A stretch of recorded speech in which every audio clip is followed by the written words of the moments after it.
Bueno, estamos llegando al final de este 2019. Hoy es el último domingo y creo que es tiempo de evaluar. Como cuando empezamos también el principio de año, que es un tiempo de proponernos cosas, todo el mundo se propone metas, todos siempre se proponen bajar de peso, ir al gimnasio, la mayoría no lo hacen, pero el final de año también debe ser un tiempo de evaluar. Evaluar cómo estuvo nuestro desempeño a lo largo del año, si nosotros avanzamos o si nos quedamos estancados, porque yo creo que a nosotros nos gusta avanzar, ¿o no? Y si no, mira lo que es el tráfico, lo que es un trancón. Todo el mundo desesperado por avanzar porque se siente estancado. Igual ocurre en la vida. No hay nada más desesperante que sentirnos estancados, que no estamos avanzando, que vamos para atrás. Así que evaluémonos si este fue un año de avance o un año de retroceso. Sin embargo, para obtener una buena evaluación es importante que nosotros vayamos a mirar bíblicamente en qué consiste el avanzar. ¿A qué me refiero? Me refiero a que si tú avanzaste en ciertas áreas de tu vida mientras que otras fueron decayendo, aunque tú creas haber avanzado, puedes haber retrocedido. Tú pudiste haber avanzado grandemente en tu área profesional, hoy en día ganas más dinero, pero estás perdiendo tu matrimonio y podríamos decir que en este 2019 tú avanzaste. No, de pronto ese área de éxito lo que está haciendo es tapando el otro área que va en caída libre. Pero Dios quiere que tú avances en cada área de tu vida. El Señor quiere que cada área de tu vida esté en orden y avanzando y moviéndose. Y acuérdate que Él no murió para darte un área de tu vida en abundancia, Él murió para darte una vida en abundancia. Así que para saber si avanzamos o no avanzamos, vayamos a la evaluación bíblica del avance o del retroceso que encontramos y que fue recordada por David en su lecho de muerte. Cuando David estaba por morir, llama a su hijo Salomón, que es quien lo ha sucedido en el trono, y le va a decir en ese momento lo que él ha concluido a lo largo de su vida. ¿Cómo vas a ser exitoso? Yo creo que las últimas palabras de un padre a un hijo cuando está a punto de morir, pues son palabras valiosas. Y uno quiere que los hijos no tengan que pasar por los mismos errores que uno pasó. Uno quisiera que ellos se los pudieran ahorrar. Como que uno les diría, mira, cuando vayas a tomar esta decisión, ten en cuenta esto porque yo sentí el sinsabor de no haberlo tenido en cuenta y quiero ahorrarte ese dolor. Y David, después de una larga vida, finalmente llama a su hijo y le dice, hijo, no pierdas el tiempo en lo que yo perdí el tiempo, aprovéchalo. Esto fue lo que yo entendí, esta es la manera en la que tú vas a avanzar. La conclusión del éxito está en Primera de Reyes, capítulo 2, versículo 1 al 3. David ya estaba próximo a morir. Así que le dio estas instrucciones a su hijo Salomón. Según el destino que a todos nos espera, pronto partiré de este mundo. Cobra ánimo y pórtate como un hombre. Cumple los mandatos del Señor tu Dios.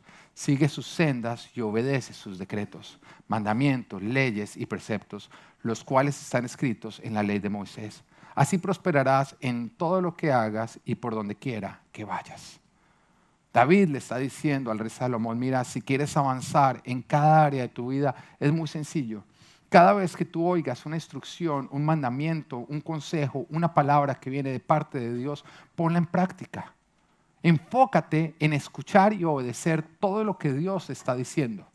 No seas mulo que escuchas y no obedeces, sino más bien sé sensible a la voz de Dios que nunca se calla y que siempre te quiere guiar, dejándote guiar, obedeciendo todo lo que Él te está diciendo. Bueno, a lo largo de este año hemos venido a la iglesia, hemos escuchado la voz de Dios, hemos escuchado su instrucción, su dirección, su corrección, su mandato y su consejo. Y cada una de estas palabras contienen la sabiduría para alcanzar el éxito. Contienen lo que nosotros necesitamos para avanzar en cada área de nuestra vida. Pero nuestro avanzar no depende del escuchar, sino del obedecer. Así que tú puedes mirar qué también te dio en este 2019, qué tanto tú has avanzado por la cantidad de obediencia con la cual tú has respondido a cada palabra que has recibido de parte de Dios. ¿Qué tanto has practicado lo que Dios te ha dicho? ¿Qué tanto has escuchado su voz y la has puesto en práctica?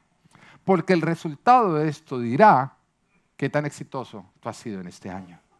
Así que a lo largo de la prédica de hoy lo que vamos a estar haciendo es, vamos a estar recordando cada palabra que Dios nos dio a lo largo del 2019. O sea, si tú nunca viniste en el 2019, esto va a ser un recap del 2019. No esperes al próximo recap del 2020 para ir a la iglesia, ¿no? Algunos dicen, oiga, pues más bien me ahorro todo el año y vengo al final. ¿Mm? No.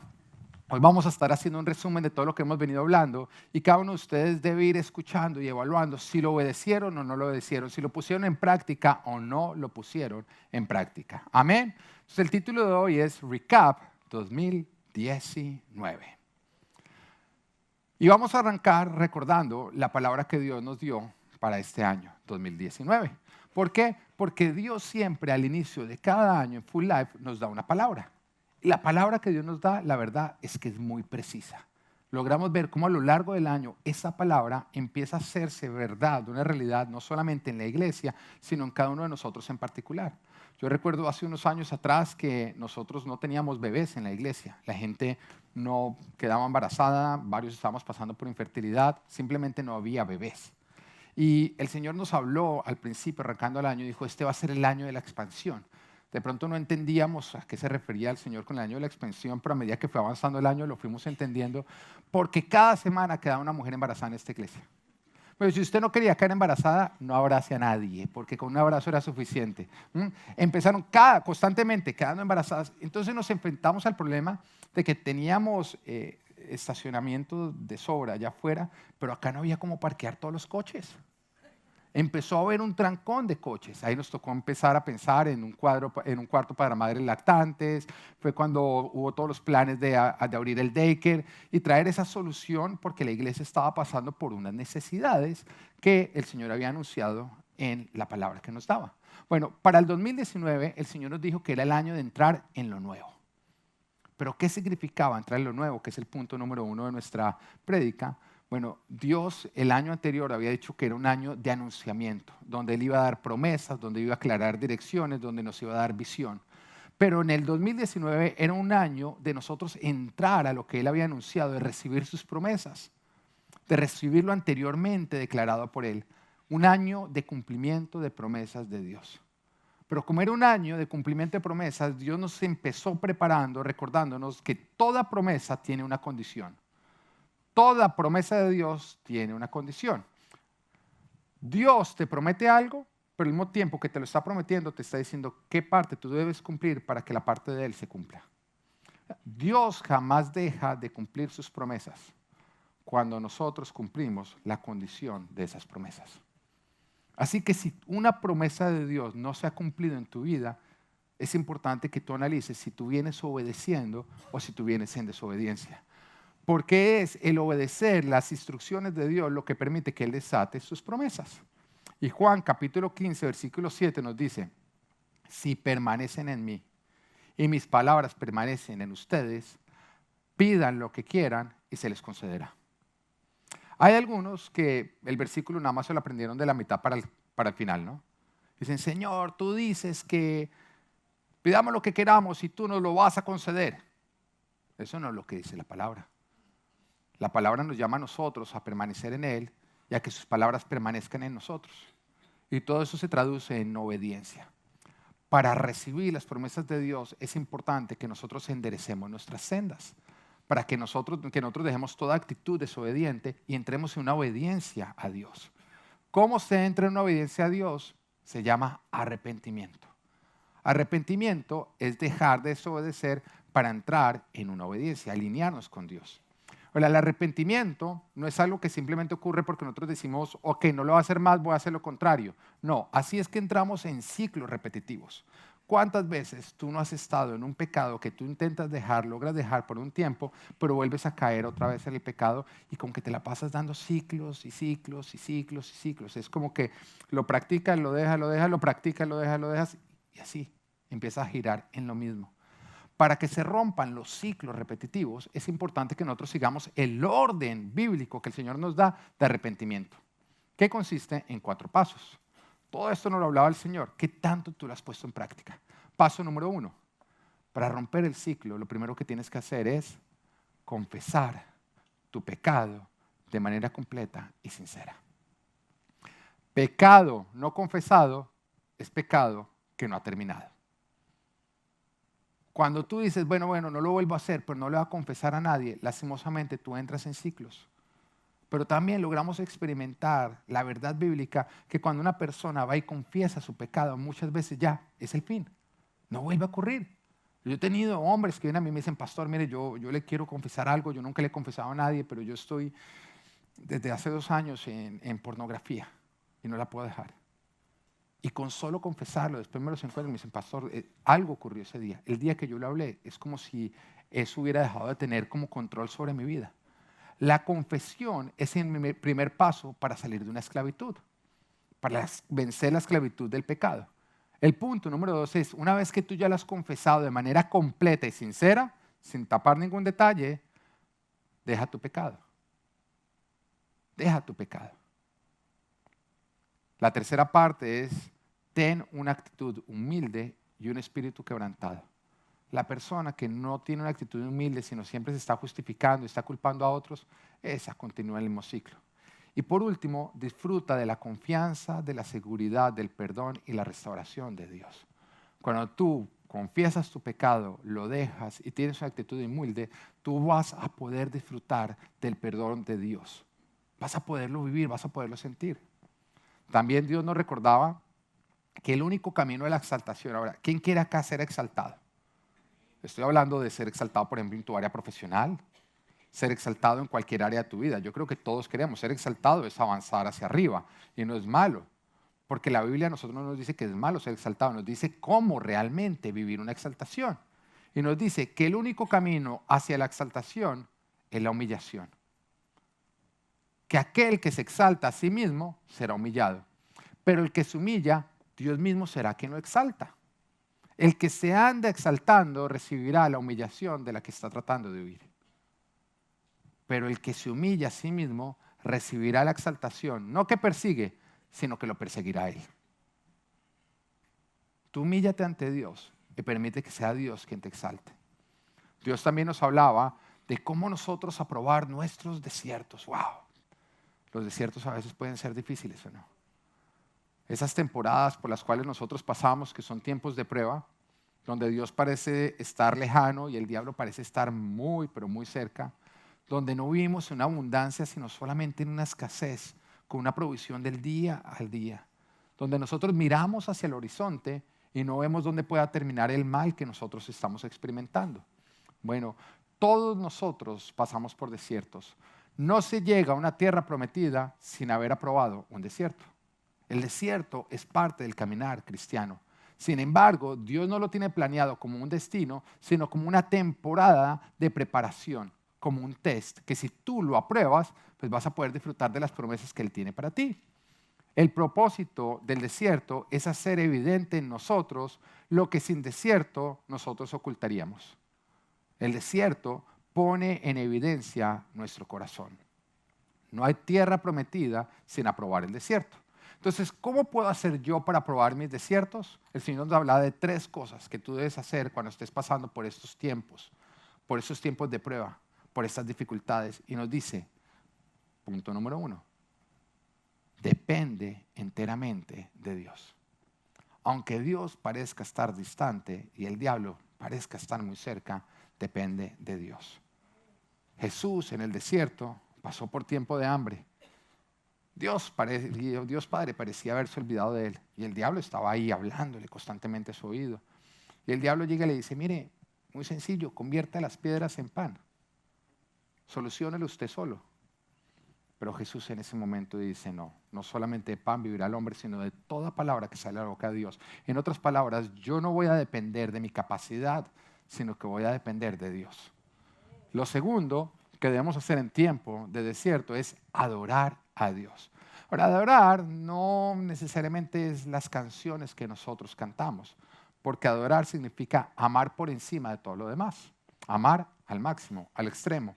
Es por esa razón que tú solamente puedes adorar a uno, porque tú solamente puedes amar a alguien por encima de todo lo demás. Entonces, adorar a Dios es pon a Dios por encima de todo lo demás. La música, las canciones son simplemente maneras en que tú expresas tu adoración, que son falsas si tú no estás expresando lo que realmente hay en tu corazón. Entonces recuerda cómo Jesús también cuando lo tentaron, el diablo llega y le dice, adórame a mí, póstrate ante mí y todo lo que ves yo te lo daré. En otras palabras, yo te daré solución, te daré respuesta, te ayudaré a salir de este desierto. Pero en ese instante Jesús llega y dice, no, escrito está, adora y sirve solamente al Señor tu Dios. En ese momento Él expresó que Él no se iba a postrar ante todas las exigencias de este mundo, sino que Él iba a seguir postrado ante su Padre Celestial. En tiempo de desierto, no te postres ante los ofrecimientos del mundo, sino más bien ante esos ofrecimientos responde que tú solamente te postras y adoras a tu Señor y a tu Dios.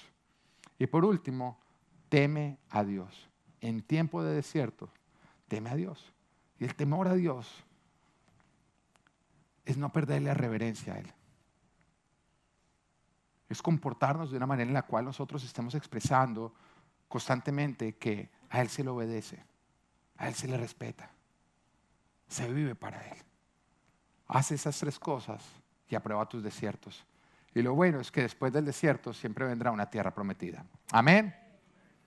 Después de esta serie seguimos avanzando con lo que fue nuestra segunda serie. Be strong, be brave. Por favor, ponla en pantalla. Be strong, be brave. Cuando el pueblo de Israel salió de Egipto, donde eran esclavos, el Señor los pasa por el desierto. Una vez que finalmente ellos aprueban su desierto, haciendo lo que dijimos anteriormente, y estaban a punto de entrar a conquistar, el Señor llama a quien sería el líder, el que llevaría y guiaría, lideraría a todo el pueblo a conquistar la tierra que les iba a dar en posesión. Pero para poder entrar, el Señor le hace una aclaración. Le dice a Josué lo que él tiene que hacer junto con el pueblo para poder conquistar la tierra. Ellos nada más tenían que obedecer esto y Dios se iba a encargar del resto. Ahora, la instrucción que Dios le dio no era hacer nada sobrehumano. Dios no le estaba pidiendo algo difícil. Dios le estaba pidiendo algo que ellos en su capacidad humana podían hacer si se lo proponían. Dios se encargaría de lo sobrenatural. Y acá tú tienes que entender que Dios jamás te va a pedir que tú hagas algo que tú no tienes la capacidad de hacer. Si Dios te dice que hagas algo es porque tú puedes hacerlo. Eso es una promesa que Él nos da a nosotros, que jamás nos va a pedir algo más allá de lo que nosotros podríamos llegar a hacer o podríamos soportar. ¿Y qué fue lo que Dios le pidió entonces a Josué? ¿Cuál fue la instrucción? Josué capítulo 1, versículo 6 al 9. Sé fuerte y valiente. Lo único que tú tienes que hacer junto con el pueblo es ser fuerte y valiente, porque tú harás que este pueblo herede la tierra que les prometí a sus antepasados. Solo te pido que tengas mucho valor y firmeza para obedecer toda la ley que mi siervo Moisés te ordenó. No te apartes de ella para nada. Solo así tendrás éxito donde quiera que vayas. Recita siempre el libro de la ley y medita en él de día y de noche. Cumple con cuidado todo lo que en él está escrito, así prosperarás y tendrás éxito. Ya te lo he ordenado. No dice ya te lo he sugerido, así, fue un consejo, no. Ya te lo he ordenado. Sé fuerte y valiente. No tengas miedo ni te desanimes, porque el Señor tu Dios te acompañará donde quiera que vayas. Sé fuerte y sé valiente. Está sencillo para eso, como eso. Sé fuerte y valiente ¿en qué? En obedecer la palabra de Dios. Para obedecer la palabra de Dios, lo que Dios nos está pidiendo a nosotros que hagamos, hay dos cosas que nosotros necesitamos: esfuerzo y valentía. Eso quiere decir que también los peores enemigos de la obediencia son siempre el temor y la flojera. Los flojos y los miedosos jamás conquistarán las tierras que Dios tiene para ellos. Dicen, no, qué artera, es que toca hacer todo esto, pero qué artera. O cuando te da miedo, porque lo que Dios te está pidiendo que hagas, un paso de fe, te va a requerir a ti enfrentar un miedo al fracaso, un miedo a qué pasa si Dios no responde de la manera en que me está diciendo. Es muy sencillo. Tú solamente tienes que esforzarte y ser valiente en obedecer todo lo que Dios te está pidiendo. Oiga, si entendiéramos esto, que para alcanzar los milagros de Dios nosotros no tenemos que hacer nada sobrenatural. Dios se encarga de lo sobrenatural. Lo único que tenemos que hacer es obedecer lo que Dios nos ordena. Ser fuertes y valientes en obedecer cada palabra que Él nos dice. Pero el ser fuertes y valientes nos va a nosotros requerir, número uno, tienes que vencer la pereza. El perezoso siempre está sacando disculpas para no hacer lo que tiene que hacer. Es pereza. El perezoso siempre escoge hacer lo más fácil, lo que no le requiere esfuerzo, versus lo que Dios le está diciendo que haga. Es pereza. Te va a requerir un esfuerzo extra. Mire, uno ve personas que están pasando por dificultades en su matrimonio y se les quiere ayudar. Pero yo he entendido que uno nunca puede ayudar a nadie, que uno quiere ayudarlo más de lo que esa persona quiere ser ayudada. Pero uno dice, mira, vamos a empezar un proceso de consejería, tenemos nuestro seminario de Libres para Amar, empieza y no, es que se me cruza con otro horario. No, es que es por la noche y yo si no duermo las 8 horas, al otro día no. Empiezan con todas las disculpas que simplemente se resumen en pereza, pereza. Mientras que tú no le metas esfuerzo y valentía, lastimosamente tú no vas a poder vencer todo lo que se está poniendo a que tú conquistes todo lo que Dios tiene para ti. La voluntad de Dios es buena, agradable y perfecta, pero solamente se alcanza con esfuerzo y con valentía. ¿Cómo también vas a poder vencer esto? Dios nos hablaba de aumentar nuestra fuerza, hacernos más fuertes. Ahora, ¿cómo hacemos nosotros para aumentar nuestra fuerza? A mí me encantaba cuando lo recordaba. Tú aumentas tu fuerza leyendo la palabra de Dios y meditando en ella. Cuando tú lees la palabra de Dios y meditas en ella, tú te haces fuerte. Como también rodeándonos de personas valientes. Cuando tú te rodeas de personas valientes, a ti se te pega la valentía. De pronto alguna vez tú has estado en una situación donde estás rodeado de personas temerosas que empiezan a hablar sus temores, lo que pasó, ¿no? Digamos, tú tienes hijos y te empiezas a contar, no, mira, fulanita, el hijo le pasó tal cosa, ¿no? Y la otra llega y dice, yo tengo una historia peor. Yo tengo una historia peor. Y cuentan una historia peor. Y es como si se convirtiera en la competencia de quién tiene la historia, la peor historia de todas. Y entonces empiezan a contar y no terminan, no, y yo vi una historia peor, y yo una historia peor, y yo una historia peor, y uno empieza a abrazar a los hijos como que todo eso te va a pasar. Los miedos contagian. Los miedos contagian.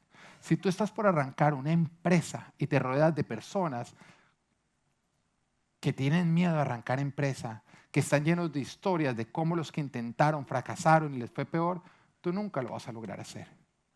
Pero cuando tú te rodeas de personas valientes, personas que creen, personas que están dispuestos a vencer los miedos, personas que deciden ver lo bueno, personas que deciden creer que sí se puede, esa valentía también contagia. El miedo y la valentía contagian. Así que rodéate de personas valientes y aléjate de los cobardes. Como también aumentamos nuestra fuerza dando pasos de fe. Cuando a Jesús le hablaban de fe, Jesús no decía, el que tenga una fe muy grande podrá mover montañas. Jesús dijo, solamente tienes que tener una fe del tamaño de un grano de mostaza. Chiquitica. El Señor no te está pidiendo una gran fe, te está pidiendo una pequeña fe. ¿Sabes por qué? Porque el grano de mostaza, aunque es chiquito, crece a muy grande cuando se planta. Es lo que el Señor te dice. Yo solamente te pido que tengas una fe pequeña, lo suficientemente grande o pequeña para dar un pequeño paso de fe. Porque cuando tú das un paso de fe, ¿qué ocurre? Un milagro. Siempre todo paso de fe produce un milagro. Entonces tu fe ya crece porque tú ya viste como un paso de fe produjo un milagro. ¡Wow! Esto produjo un milagro. Entonces tú ya te atreves a dar otro paso de fe. ¿Y qué ocurrió? Otro milagro. Entonces tu fe va creciendo. Entonces das otro paso de fe y otro milagro. Y así sigues dando pasos de fe mientras que tu fe va creciendo porque tú vas experimentando los milagros. Yo logra ver uno, todas las personas que se avientan a creerle a Dios, en dar obediencia, en obedecer lo que Él está diciendo, son personas que crecen, que quieren oír las siguientes instrucciones, las más difíciles de cumplir, para decir, wow, ¿cuál es la siguiente? ¿Cuál es la siguiente? Se les da y la siguen dando y logran ver cómo eso va produciendo milagros y milagros en sus vidas. ¿Quieres vivir milagros? Da pasos de fe. Jamás vas a ver milagros sin fe. Es importante que nosotros entendamos la diferencia entre un paso de fe y un brinco de responsabilidad. Porque son dos cosas diferentes. A veces uno se encuentra con alguien que además estaba mal económicamente, pero de pronto uno los ve con tremendo carro. El que todos quisiéramos tener. Y uno, oye, ¿y qué? ¿Pero cómo lo sacaste? Dice, no, un paso de fe. En fe, yo le voy a creer a Dios que Dios me va a mandar la cuota mensual. Bueno, no diste un paso de fe. diste un paso de estupidez. O un brinco de estupidez, porque Dios nos pide pasos de fe, jamás brincos. Es un paso a la vez lo que va produciendo más y más milagros. Un paso de fe es obedecer lo que Dios ya te ha dicho, no algo que tu carne te está diciendo. Y nunca va a ocurrir, te voy a decir, nunca va a ocurrir que Dios te diga, pruébame en esto, cómprate este carro que no puedes pagar. Hay algunos que dicen, ¿no? Que creen que Dios dice, pruébame en el diezmo, pruébame en la ofrenda. Esos son pasos de fe. Pero jamás te dice, pruébame en ir a endeudarte. Eso es un paso de estupidez. No es un paso de fe. Los pasos de fe están muy claros en su palabra. Y cuando tú los obedeces, cuando tú los sigues con obediencia, van desatando milagros, lo cual hace crecer tu fe, lo cual aumenta tu fortaleza. También Dios nos hablaba en esta serie de cómo vencer nuestras batallas más duras. Oiga, esas batallas sí que son duras, ¿no? Por eso son las más duras. Todos de pronto hemos pasado por situaciones en que cuando las miramos decimos, esto es más grande que yo.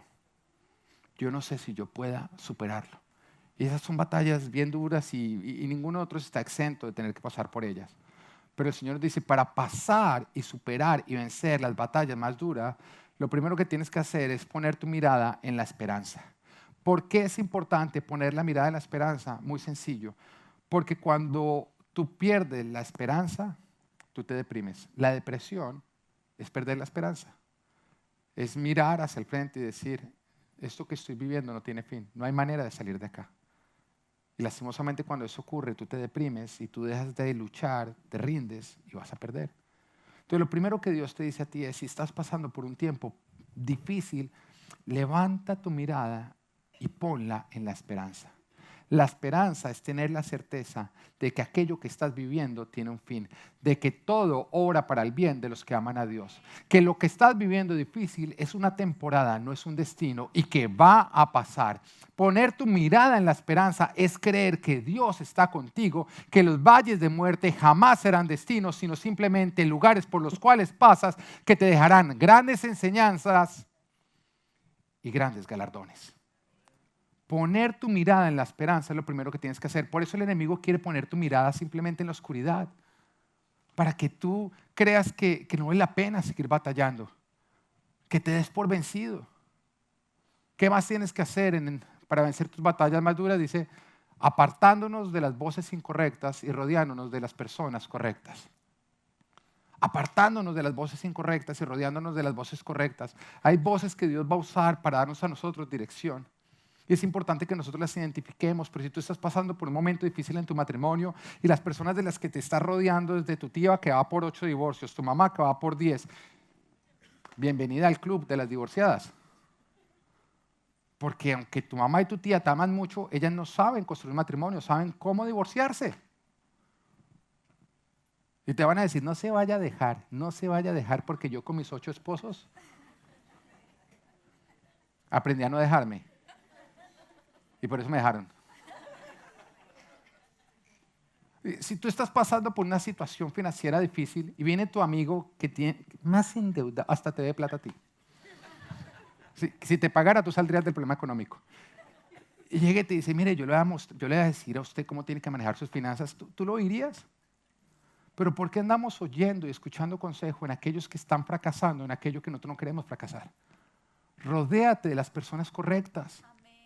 Rodéate de las personas que a ti te van a equipar, a ayudar, de las cuales tú vas a adquirir sabiduría para poder sacar adelante aquello que tú quieres sacar adelante. Ahora, te voy a decir algo. Todo con Jesús puede salir adelante. Yo no sé por qué dificultad tú estés pasando en este momento. Lo único que sí sé que es que aquello que estás escuchando proviene del diablo cuando él te dice que no hay solución para tu problema. Cuando él te dice que las cosas no van a cambiar. Cuando él te dice que tú te equivocaste y que tú no vas a poder salir adelante como otros han salido adelante, porque el Señor sí sabe sacarte adelante. De pronto donde entraste, no entraste siguiendo a Dios, pero siguiendo a Dios sí saldrás de ahí. Rodéate de las voces correctas, rodéate de las personas correctas. ¿Cómo más podemos nosotros superar esas batallas más duras? Postrándonos ante el Padre. Jesús, cuando estaba en Getsemaní, el momento más duro que él tuvo sobre la tierra, cuando estaba por ser arrestado injustamente, ser llevado a la cruz mientras que todos los suyos lo abandonaban, Jesús se postró ante el Padre. Y ahí ante el Padre rendió su situación una y otra vez, y otra vez, y otra vez. Aprende a postrarte ante Dios. Porque de las batallas más duras, al igual que de las más sencillas, solamente podrás salir si lo sigues a Él. Aprende a postrarte ante Dios y podrás experimentar que ningún hombre es más fuerte que aquel que se arrodilla ante su Creador. Y por último, haz esto perseverando hasta vencer. Hay muchos que arrancan haciendo lo correcto, pero ante la dificultad dejan de insistir y de perseverar. Pero lo único que te va a permitir a ti vencer es perseverar, es insistir en hacer lo correcto, lo que Dios te está llamando a hacer. La palabra de Dios dice, no se cansen de hacer el bien. ¿Por qué? Porque a su debido tiempo cosecharán lo que ustedes vienen sembrando. No te canses de hacer el bien. Esto nos lleva a nuestra tercera serie, oraciones que producen contestación. En esta serie aprendimos la importancia de orar en la vida de un cristiano. Y también aprendimos que orar no solamente es hablar con Dios, es hablar con Dios, pero es mucho más que eso. Cuando tú oras, tú eres transformado. Orar nos cambia, orar nos transforma. ¿Por qué? Porque orar es pasar tiempo con Dios. Y cuando tú pasas tiempo con alguien, tú eres influenciado por ese alguien. Y eso ocurre, La palabra de Dios nos dice, el que se junta con sabios, sabio se vuelve, aumenta su saber. El que se junta con necios, se le pega a lo necio. La palabra de Dios nos dice, no se dejen engañar, las malas amistades corrompen las buenas costumbres. Y nuestras abuelitas nos decían, mi hijo, dígame con quién anda, te leeré quién eres.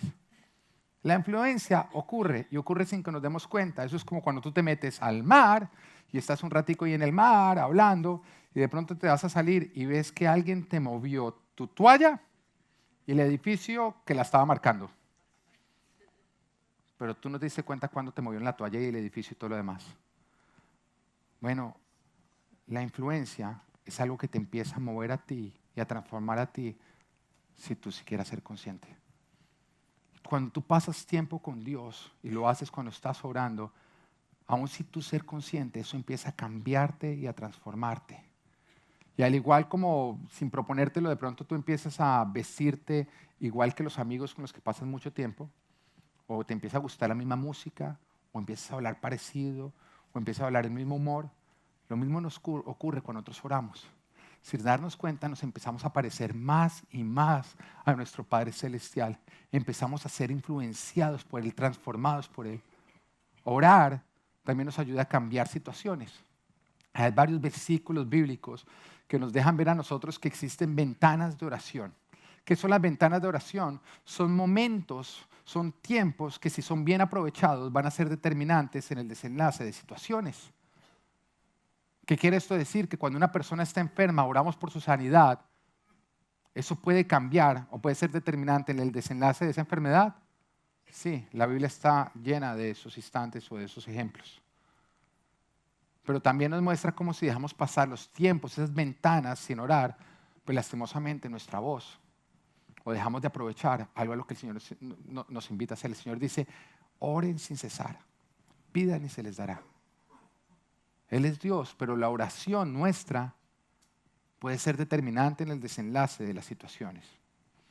Pero sobre todo, orar cambia nuestra perspectiva espiritual. Los grandes hombres de Dios, que la Biblia nos cuenta de sus grandes hazañas, nos cuenta de las grandes hazañas que llevan a cabo, eran hombres de oración. Porque la oración engrandece a Dios en nosotros. Me refiero a que cuántas veces nosotros no vemos como un problema como más grande que Dios. Estamos pasando por una situación y esto yo creo que esto le quedó grande a Dios. Yo no creo que Dios pueda resolver esto. Pero no existe algo que sea más grande que Dios. No existe un problema que le quede grande a Dios. Pero la falta de oración nos hace percibir el mundo en el que vivimos, los problemas que tenemos, como muy grandes. y nos hace percibir a Dios muy pequeño. Y eso es una mentira. Aquello en lo que tú te sumerges se engrandece en ti. Y cuando tú te sumerges solamente en tus problemas y en tus preocupaciones o en las situaciones, ellas se engrandecen en ti y te hacen ver tu situación muy grande y a Dios muy pequeño. Pero cuando nosotros pasamos tiempo en oración, pues ocurre lo contrario. Nosotros empezamos a ver a Dios grande como Él es. Y cuando logramos ver la grandeza de Dios, entramos en una perspectiva correcta, donde nuestros problemas adquieren el tamaño pequeño, chiquito, comparado a nuestro Dios. Y eso es la verdad. Esa es una correcta percepción. Pero es la oración lo que a ti te permite ver la grandeza de Dios. Y es cuando ves la grandeza de Dios que entras en la perspectiva correcta. Cuando entiendes que todo es pequeño al lado de Dios. Y recordemos a David y a Goliat. ¿Cómo es que un sencillo adolescente se atreve a enfrentar a un gigante que además es experto guerrero? ¿Cómo es que un adolescente que no tenía ningún tipo de entrenamiento militar se atreve a enfrentar a un gigante que tiene acobardado a todo un ejército que tiene toda la experiencia militar? Muy sencillo. David no estaba enfocado en el tamaño de Goliat. David pasaba tanto tiempo en la presencia de Dios, orando y disfrutando a Dios, que él lograba ver, percibir correctamente la grandeza de Dios. Y cuando él vio a Goliat, él veía a Dios grande y veía a Goliat tan pequeño. Y en ese momento se volteaba y le decía a los demás hombres: ¿qué hace este tipo acá levantándose, amenazándonos? ¿Qué hace insultando? Nosotros somos el ejército de Dios. Vaya alguno de ustedes. Y todos le decían: David, ¿cómo se le ocurre? Ese tipo está grandísimo. Y él está pequeño, mírenlo al lado de Dios. Vaya alguno de ustedes, entonces voy a ir yo. Oye, le ofrecen entonces que se ponga la armadura del rey, la espada del rey. Pero David era tan consciente del tamaño de Dios que él dijo: yo no sé manejar espadas, yo no sé manejar armaduras. Dios no necesita esto. Yo ya tengo todo lo que necesito de Dios.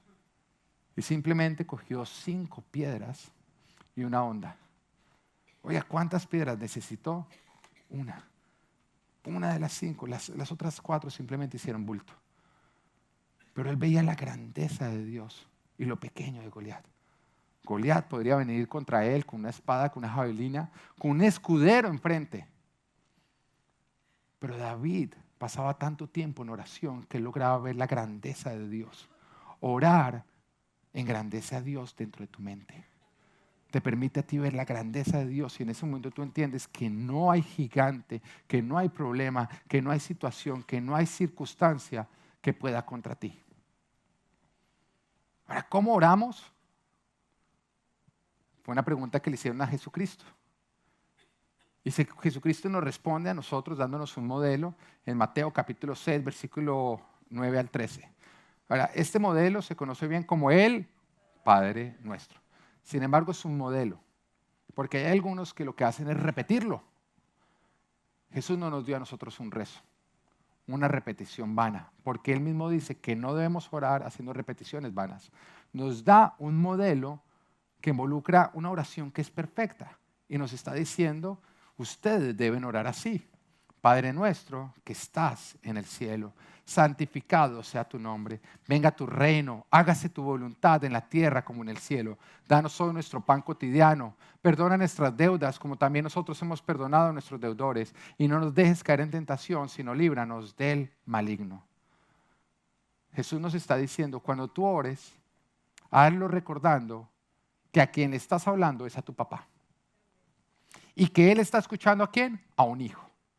Aquellos que somos padres sabemos que nadie tiene más influencia sobre nosotros, sobre nuestra respuesta, que nuestros propios hijos.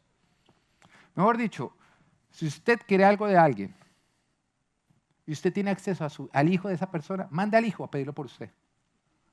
Porque hay cosas que uno le dice no a todo el mundo, pero uno a los hijos no es capaz de decirle que no. Mire, mi hijo Abel tiene 2 añitos. Nosotros tratamos de limitarle con mi esposa mucho el tiempo de celular a nuestros hijos. Y entonces llega Abel y él empieza a pedir el celular. Inmediatamente, no hay celular. Y de pronto llega y hace así. Y se viene así. y le da a uno un beso. Mire, esa vaina es un encantamiento. En ese momento uno, ay, coge el celular, te lo regalo, yo compro otro.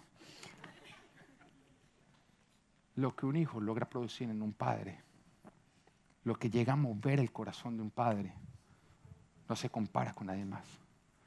Y Jesús lo primero que nos dice es, cuando ustedes oren, recuerden que ustedes están yendo a su papá y que Él los está escuchando como su hijo. Ese es el nivel de cercanía que Dios quiere que nosotros tengamos con Él. Esa es la actitud, en la posición en la que Él quiere que nosotros oremos. Y después continúa diciendo que estás en el cielo. ¡Wow! ¡Qué tremendo que Dios está en el cielo! ¿Sabes por qué nosotros tenemos que orar diciendo, Padre nuestro que estás en el cielo? Porque al hacerlo estamos recordando que Él no está en la tierra, que Él no está limitado por lo que tú y yo estamos limitados.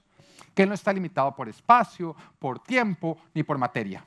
Que Él está por encima de lo natural. Que las leyes naturales nos limitan a nosotros, pero no lo limitan a Él. Y por eso Él puede hacer lo sobrenatural. Que Él todo lo ve, que Él todo lo puede. Que está desde la posición perfecta. Y me está diciendo, cuando oren, recuerden que ustedes pueden estar limitados, pero Él no está limitado. Que ustedes no lo pueden ver todo, pero Él lo ve todo. Que ustedes no lo saben todo, pero Él lo sabe todo. Que ustedes no lo pueden todo, pero Él es todopoderoso.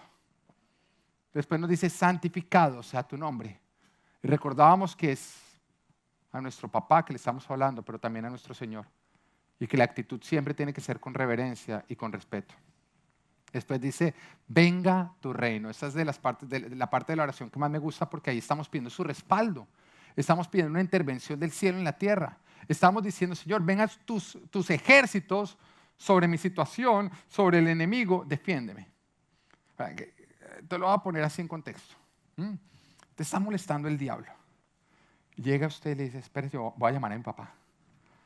Papá, manda tus ejércitos, tus ángeles, tus carros de combate. Manda, Señor, toda la flota de los cielos, porque el diablo me está molestando. Venga tu reino a la defensa de tu hijo. No sé tú, pero yo en la posición del diablo temblaría. Y el Señor te está recordando que tú eres su hijo y que todo el ejército de los cielos está listo a ser enviado por tu Padre Celestial para que venga en tu rescate. A Él es al que tú le estás hablando. Venga tu reino. Señor, que haya una intervención del cielo en la tierra, que haya una intervención del cielo en mi situación. Hágase tu voluntad. Y acá ya nos está hablando a nosotros de confianza. Porque nuestra voluntad es caprichosa, mientras que la suya es sabia. ¿Cuántas veces nuestros hijos no nos piden cosas que nosotros les tenemos que decir no, porque sabemos que no les harían bien, y ellos se voltean y nos miran como si nosotros les estuviéramos haciendo algo malo? ¿Ocurre o no ocurre? Y nos insisten, pero si tú me amas, ¿por qué no me das esto? No es porque te amo, no te lo doy. Y Dios nos dice, cuando oren con esa confianza de que yo sé mejor que ustedes, que si ustedes tuvieran toda la información que yo tengo, me estarían pidiendo exactamente lo que yo les estoy respondiendo. Tenemos que hacerlo con esa confianza. Y de pronto tú sigues insistiendo, Señor, es que yo quiero casarme con Él, haz algo. Y Dios te mira y dice, ay, si vieras el patán que es afuera de la iglesia, este holgazán. Tengo a alguien mejor para ti. Pero a veces somos caprichosos. El Señor dice, no ores. Lo primero que tienes que hacer es rinde tus caprichos. Y sí, da a conocer lo que tú quieres, pero rindiéndolo a que Él sabe mejor que tú lo que es mejor para ti. Después dice, danos nuestro pan diario. Y acá nos está hablando de dependencia en Él. Cuando tú dependes de ti mismo, tú vas camino a la destrucción. Cuando tú dependes de Dios, vas camino a la bendición. Entonces siempre ora generando una dependencia de Dios, no en ti mismo. Después dice, perdona nuestras ofensas, así como nosotros perdonamos a los que nos ofenden. ¿Quiénes de acá necesitan el perdón de Dios? Oiga, uno sí que la embarra, ¿no? ¿Quiénes de acá han necesitado alguna vez el perdón de la esposa? Todos los hombres levanten la mano, eso cuesta trabajo, pero sí, una vez es la embarra, ¿sí o no? Ahora, mujeres, reconozcan, ustedes necesitan el perdón nuestro también. Pero todos queremos un cónyuge que perdone fácilmente, ¿o no? Porque qué jartera cuando uno tiene un cónyuge que es mal perdonador. No, embarrarla se convierte en un problema, ¿o no? Uno la embarró sin darse cuenta y el otro es resentido, eso mejor dicho, es días que lo pone uno a aguantar para poder perdonar. Hartísimo, ¿o no? Gloria a Dios, tengo la mejor esposa que tú eres muy, muy perdonadora. Amén. Haga puntos con su esposa. Pero a uno le gusta a la gente que es fácil perdonadora, porque alguien rencoroso no. Y todos nosotros necesitamos diariamente el perdón de Dios, porque sabemos meter la pata. Y Dios te dice, voy a ser tan perdonador, o sea, tan fácil perdonando como tú lo decidas. Tú decides con qué facilidad Dios te perdona. Porque Dios te dice, te voy a perdonar igual de fácil como tú perdones a otros. Ah, esas esposas que no les gusta perdonar, están escogiendo un Dios que no perdona fácilmente. Esos esposos que les gusta ser resentidos, están escogiendo un Dios resentido. Tú decides con qué facilidad Dios te perdona, porque será con la misma facilidad que tú perdones a los demás. Y por eso Jesús constantemente nos dice, perdonen. Si tu hermano peca contra ti 1, 2, 3, 7 veces en un día y viene a pedirte perdón, perdónalo fácil. No guardes rencor, el rencor es dañino, el rencor daña, el rencor mata. Perdonar, en cambio, trae vida. Y muchas veces creemos que con rencor vamos a cambiar a las demás personas. Nos hacen algo y decimos, sí, 2 días de rencor para que no lo vuelva a hacer. Tú no cambiaste a la persona, tú estás matando la relación. La estás ahorcando, no hay nada que cambie más que el amor. Y el amor todo lo cree, todo lo perdona. El resentimiento está ahorcando tus relaciones. Y cuando tu relación está pasando por un momento difícil, lo que necesitas es vida. Haz de cuenta que alguien se está ahogando. Y cuando alguien se está ahogando, tú que dices, no, para que se deje ahogar, venga, lo ahorcamos. Terminaste de matar. Eso haces tú con tus relaciones. Cuando tu relación está mal porque estás peleado con tu cónyuge, con alguien, y tú dices, no, para que esta relación esté mejor, pues ahorcámosla, guardemos resentimiento. No seas bestia. El Señor te dice que seas un buen perdonador. Perdona nuestras ofensas como nosotros perdonamos a los que nos ofenden. Y después dice, no nos dejes caer en tentación, sino líbranos del maligno. Oiga, la tentación. ¿Hay alguien acá que tenga que enfrentar tentaciones en esta vida? ¿Sí? Bueno, todos, porque la palabra de Dios dice que cuando sean tentados, todos somos tentados. Y también nos dice que todas las tentaciones que vivimos, todas son de origen humano. Así que si tú eres un ser humano, tú pasas por tentaciones. Nuestra naturaleza humana, que es una naturaleza caída, quiere lo que no podemos tener, lo que nos hace bien. Desde chiquitos, tú dile a un niño que no coja algo para que ahora lo quiera coger. Si tú le das 5 cosas y le dices a él, puedes coger estas 4, pero esta no, ¿cuál va a él querer coger? Bueno, es nuestra naturaleza caída. Todo lo que no debemos hacer empieza a hacernos atractivo, lo queremos. Y en eso consiste la tentación, en que nosotros tenemos una atracción hacia lo indebido. Ser tentado no es igual a pecar. Y tienes que recordarlo. Ser tentado no es igual a pecar. Ser tentado es simplemente ser un ser humano que tienes una naturaleza caída y que tienes una atracción hacia lo indebido.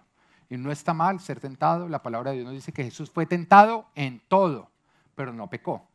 El pecado es el que trae muerte. La tentación es un ser humano. ¿Cómo vencemos la tentación? ¿Cómo nos cedemos ante ella? Y el Señor nos da unos principios. Primero, establece parámetros y precauciones. Establece parámetros y precauciones. Sé sabio. Si te atrae algo, pon distancia entre tú y ese algo. Segundo, no pienses jamás que no puedes ser tentado. Si hay algo en lo que tú dices, no, mire, eso puede tentar a otros, pero no, eso para mí no es un área de debilidad, de hecho es un área de fortaleza. Usted va camino a caer. Y la palabra lo advierte. Siguiente, dice, teniendo cuidado de la adulación. Es fácil nosotros alejarnos cuando algo se acerca de manera agresiva, pero cuando se acerca de manera seductora, adulándonos, es más difícil ponerle un freno. Entonces, cuando algo te está adulando, recuerda que la serpiente primero se acercó con adulación para después engañar a Eva. Ten mucho cuidado con la adulación, porque es un arma de Satanás para no ser detectado. Siguiente dice, está alerta en los tiempos de agotamiento. Cuando estás pasando por un tiempo de agotamiento es cuando eres más vulnerable. Pero recuerda que los tiempos de agotamiento pasan. No cedas a la tentación cuando estás pasando por un agotamiento. Siguiente, confesando tus tentaciones. Si confesáramos más nuestras tentaciones, tendríamos que confesar menos nuestros pecados. Es importante que tú confieses. Cuando estás batallando con algo, encuentra a alguien en que tú puedas confesar. Y yo quiero animarlos. Mire, cuando el Señor creó al hombre, dijo, no es bueno que el hombre esté solo. Y nos hizo una ayuda idónea. Yo creo que es importante que en el matrimonio aprendamos a confesarnos tentaciones sin juzgarnos. Porque sí es común que la mujer sea tentada en cosas en que el hombre no es tentado. Pero el hombre también es tentado en cosas que la mujer no es tentada. Así que cuando nosotros contamos, mira, a nuestra esposa, mira, estoy siendo tentado en esto, lo que menos debemos encontrar es un pervertido, claro. Yo sí lo veía que casi se le rompió el cuello el otro día mirando.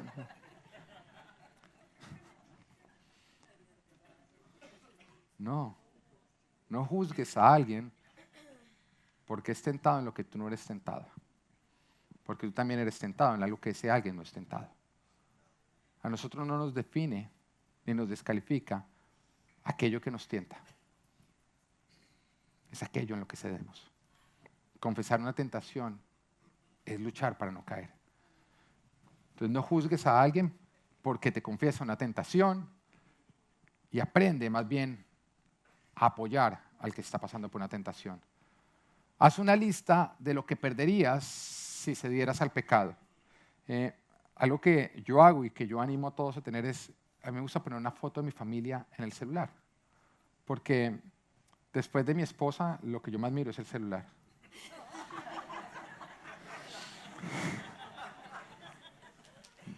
Si tienes la oportunidad de hacer un punto, hazlo. Entonces, cuando yo miro el celular y veo a mi esposa, la más hermosa de todas las mujeres, y veo a mis hijos, eso me está recordando lo que yo podría perder si yo cedo a las tentaciones del diablo. Y es importante que tú hagas una lista de todas las cosas que tú perderías si tú cedes a la tentación. Porque eso te va a hacer consciente que el ofrecimiento del diablo puede sonar muy bueno, pero te está tumbando, te está robando. Que cuando tú comes en el restaurante de Satanás, él te pasa la cuenta y siempre te roba. Nunca te da lo que te promete, pero sí te quita lo que te promete que no te quitará. Ten siempre presente todo lo que perderías si tú cedieras a las tentaciones. Siguiente, guarda tu mente. El que mucho lo piensa va camino a hacerlo. Así que lleva cautivo todo pensamiento y somételo a la obediencia de Cristo Jesús. Siguiente, cuida tu temperatura espiritual. Si no estás bien espiritualmente, estás bien carnalmente. O sea, estás bien carnal. Vas camino al pecado. Entonces, mantente siempre bien en tu temperatura espiritual. Y por último, no pelees solo. No es solo. Ten equipos. Hombres, tengan otros hombres con los cuales puedan contar sus batallas. Mujeres también, sus batallas. Yo el primer lunes de cada mes me reúno con los líderes de ministerio. Y con estos líderes de ministerio hablamos de nuestras tentaciones y de nuestras luchas. No nos juzgamos los unos a los otros, no, nos apoyamos los unos a los otros. Y contamos, y de pronto alguno dice, mire, últimamente se me están yendo mucho los ojos, mire, estoy con esa situación. Y entre todos lo estamos apoyando, buscamos lecturas, las estamos compartiendo, que nos ayuden a todos a mantenernos en pie. Entonces, solo no vas a poder. Bien acompañado va a ser más fácil. Amén. Después pasamos a nuestra serie, Aprendí de mis batallas. Todos nosotros hemos tenido batallas pasadas. Y todas esas batallas pasadas tienen el propósito de entrenarnos para nuestras batallas futuras.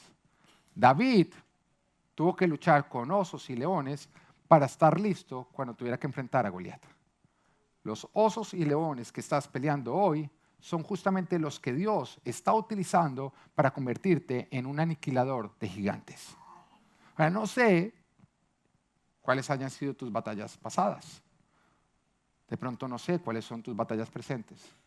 Pero de mis batallas pasadas aprendí, número 1, que Dios siempre tiene el control de toda situación sin importar lo adversa que ésta parezca. Aprendí que es en los momentos de oscuridad donde más podemos ver su luz y conocerlo a Él. Aprendí que Dios jamás nos olvida. Y aprendí que tenemos que derrotar nuestros gigantes internos, que algunas veces pueden ser los más difíciles de identificar, pero que son necesarios para poder avanzar, tales como nuestras áreas de debilidad, tales como nuestras inseguridades, tales como no saber quiénes somos. Aprendí que no debemos olvidarnos de Dios cuando estamos pasando, disfrutando nuestras victorias, que es un momento en que también seremos probados. Y si te olvidaste de Dios cuando lograste obtener lo que tanto le pediste. Y aprendí que solo podemos perder como cristianos cuando nos damos por vencidos. Que un cristiano que no se da por vencido es un cristiano que jamás vivirá una derrota.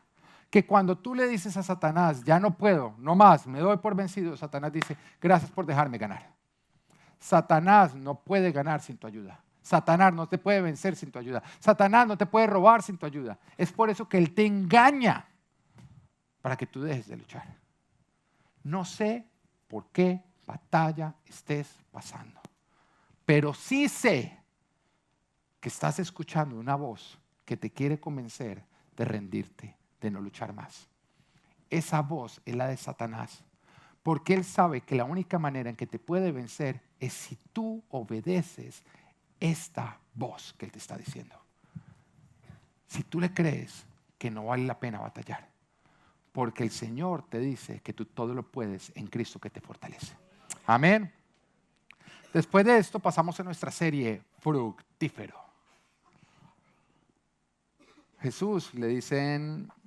Habló Jesús hablando de los cristianos, de aquellos que eran discípulos suyos, dice, por sus frutos los conocerán.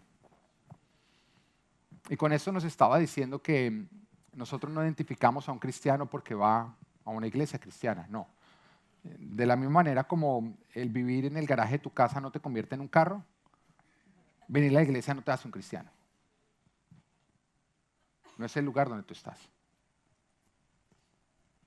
Y Jesús dijo, no es por la Biblia que hablan que ustedes sabrán si son verdaderos seguidores míos. No, Él dice es por sus frutos es que ustedes podrán identificar quién es un verdadero seguidor mío y quién no lo es. Porque un verdadero cristiano es alguien que no solo habla palabra, sino que vive la palabra. ¿Y los frutos qué son? Son las promesas de Dios cumplidas.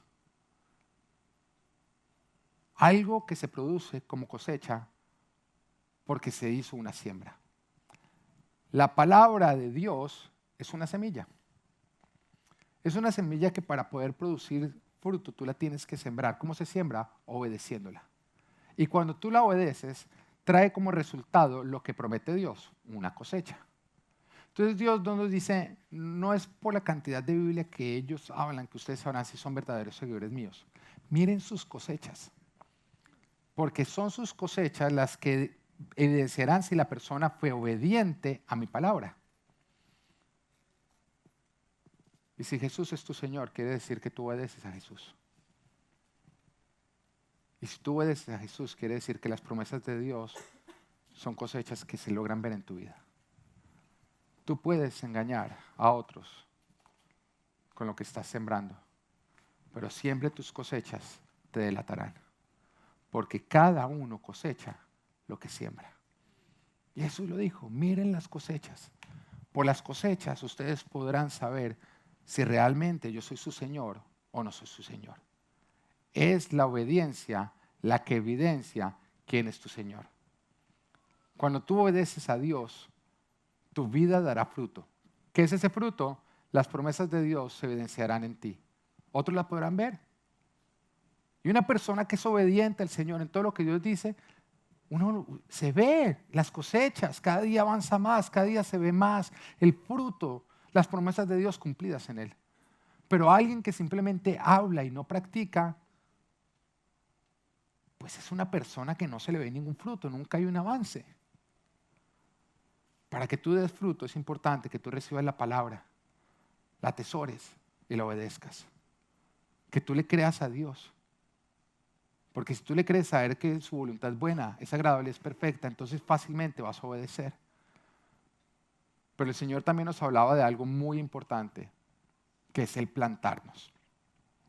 Cuando el Señor habla de los cristianos, nos dice que el cristiano que no da fruto será arrancado y será arrojado al fuego, pero también nos habla de que el que da fruto será podado para que dé más fruto. Y Él nos habla mucho refiriéndose a nosotros del fruto de una planta, de un árbol frutal. Pero para que un árbol dé fruto, hay algo que ese árbol tiene que hacer, y es plantarse, aprenderse a plantar. Pero aquella persona que se anda arrancando a sí mismo y se planta en otro lugar, se arranca a sí mismo y se planta en otro lugar, lo único que va a desarrollar son raíces débiles. Cada vez se va a arrancar con mayor facilidad y jamás va a dar fruto. El que se arranca y se va plantando, se arranca y se va plantando, jamás va a desarrollar fruto. ¿Por qué? Por su falta de perseverancia e insistencia.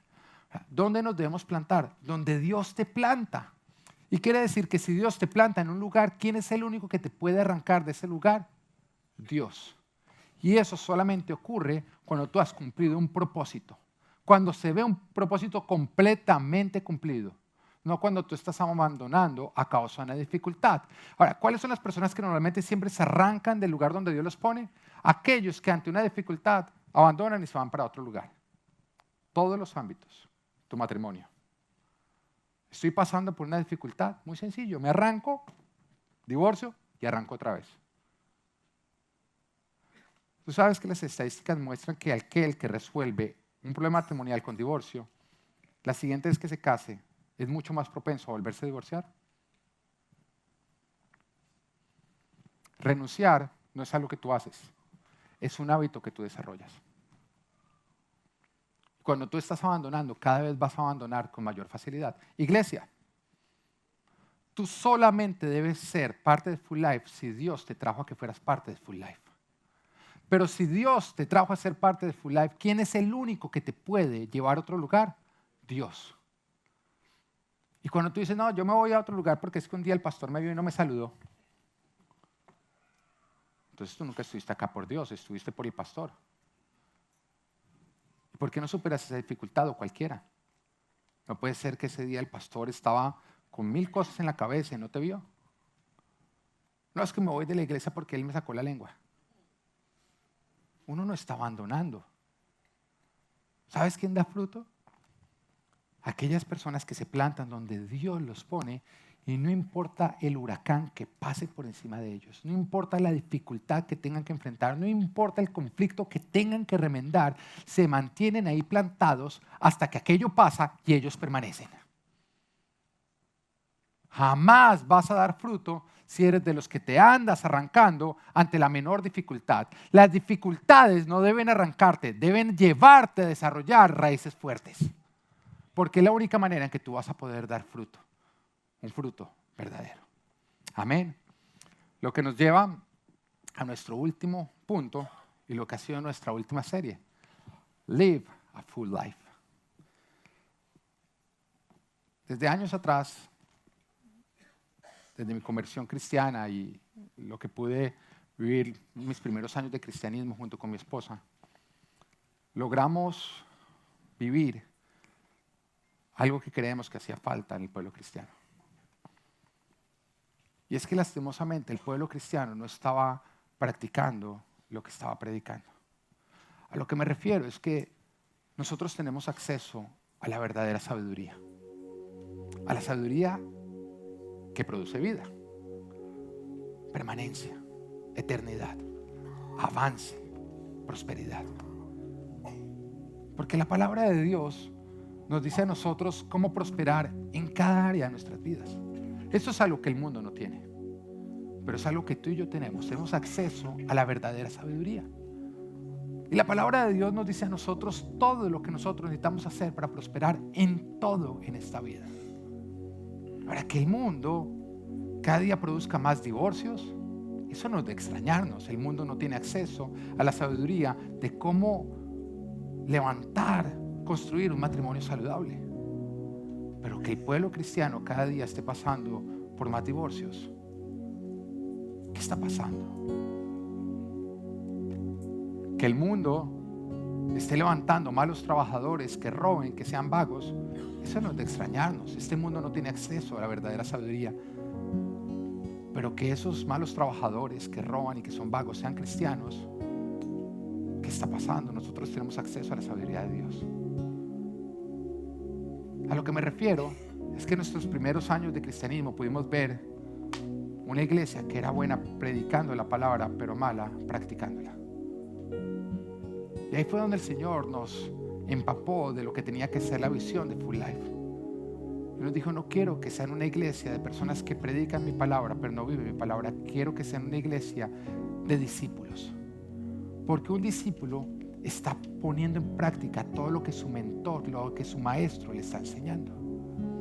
Y es por eso que la visión de Full Life es reflejar la huella de Jesús en todas las áreas de nuestra vida, las cuales Dios nos ha dividido en 5 áreas, siendo la primera espiritual, nuestra área espiritual, siendo la segunda nuestra área relacional.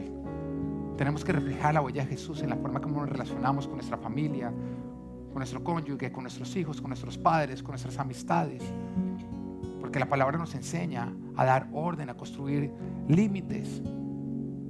La palabra de Dios te enseña cómo relacionarte de manera sana. También la dividió en el tercer área, que es el área física. Sí, tienes un cuerpo y tienes que darle un cuidado. Y la palabra de Dios nos enseña cómo cuidar nuestro cuerpo. El cuarto área, que es nuestra área profesional. El Señor no creó el trabajo como castigo.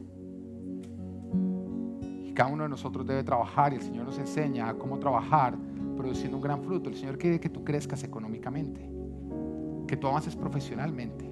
Y la palabra contiene toda la sabiduría que necesitas para hacerlo. Y por último está nuestro área ministerial, porque tú fuiste creado a propósito, por propósito, para un propósito. Y ese propósito lo define Dios. Y hay una misión que tú tienes, hay un por qué tú fuiste creado, hay una función, una misión para ti en esta tierra. Y ese es tu ministerio. Y en la palabra está también toda la sabiduría para desarrollarte en ese ministerio. Y después continúa diciendo: todo esto lo hacemos, reflejar la huella de Jesús en todas esas áreas de nuestra vida para impactar nuestra familia. Los primeros que tienen que ser impactados por el fruto que tú das deben ser los de tu propia casa. Después nuestra sociedad. Y por último los lugares de mayor necesidad. Reflejar la huella de Jesús en cada área de nuestra vida para impactar nuestra familia, sociedad y lugares de mayor necesidad. Y hemos venido trabajando las diferentes áreas. Ya terminamos nuestra área espiritual, donde estuvimos hablando principios para tú mantenerte bien espiritualmente. También terminamos nuestra área relacional, donde estuvimos hablando de principios para que tus relaciones estén bien, tu matrimonio esté bien, la relación con tus padres, con tus hijos, con tus amistades. Y el próximo año vamos a empezar en enero con nuestra área física, para darle duro a cada uno de nosotros por todo el buñuelo y natilla del cual abusamos en el 24 todos estos días. Pero también vamos a estar hablando de nuestra área profesional, porque el Señor quiere organizarte financieramente, quiere que tú no seas un esclavo financiero, quiere que tú crezcas, que tú sepas cómo producir. Y también vamos a estar hablando de nuestra área ministerial para que tú logres identificar cuál es el propósito tuyo acá en la tierra. Esto es lo que hemos vivido en el 2019, esto es lo que vamos a vivir en el 2020. Lo mejor está por venir. Dios tiene grandes cosas para ti, pero es tiempo también en este momento de identificar todo aquello que Dios te habló a lo largo del año y hacer cambios en aquello que tú no has sido obediente. El Señor te ha dado a ti herramientas para que tú avances en esta vida. ¿Está mal llegar mal a la iglesia? Sí, pero quedarte mal es la decisión que tú estás tomando cuando eres desobediente. Si hoy escuchaste la voz de Dios y hoy escuchaste su llamado a hacer cambios y a poner en práctica ciertas cosas que tienes olvidadas, no demores más tu bendición, porque todavía hay tiempo para entrar en lo nuevo, en sus promesas. Que Dios te bendiga. Amén. Si te hay para mí